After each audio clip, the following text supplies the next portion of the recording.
November the 24th. Be still and know that I am God. Psalm 46 verse 10. Is there any note in all the music of the world as mighty as the grand pause? Is there any word in the Psalms more eloquent than the word Selah, meaning pause? Is there anything more thrilling and awe-inspiring than the calm before the crashing of the storm, or the strange quiet that seems to fall upon nature before some supernatural phenomenon or disastrous upheaval? And is there anything that can touch our hearts like the power of stillness? For the hearts that will cease focusing on themselves, there is the peace of God, which transcends all understanding. Philippians chapter 4 verse 7. Quietness and trust. Isaiah chapter 30 verse 15, which is the source of all strength, a great peace that will never make them stumble. Psalm 119 verse 165. And a deep rest, which the world can never give nor take away. Deep within the center of the soul is a chamber of peace where God lives, and where, if we will enter it and quiet all the other sounds, we can hear his gentle whisper. 1 Kings chapter 19 verse 12.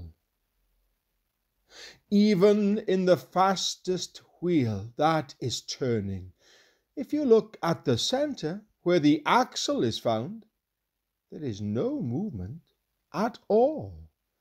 And even in the busiest life, there is a place where we may dwell alone with God in eternal stillness.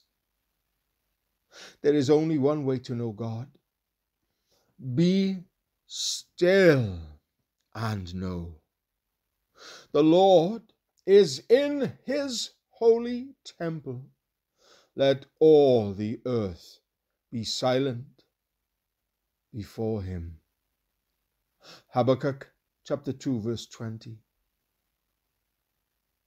All-loving Father, sometimes we have walked under starless skies that dripped darkness like drenching rain. We despaired from the lack of light from the sun, moon, and stars. The gloomy darkness loomed above us as if it would last forever, and from the dark there spoke no soothing voice to mend our broken hearts. We would gladly have welcomed even a wild clap of thunder, if only to break the torturing stillness of that mournfully depressing night. Yet your soft whisper of eternal love spoke more sweetly to our bruised and bleeding souls than any winds that breathe across a wind harp. It was your gentle whisper that spoke to us. We were listening, and we heard you, and then we looked and saw your face, which was radiant with the light of your love. And when we heard your voice and saw your face, new life returned to us, just as life returns to withered blossoms that drink the summer rain.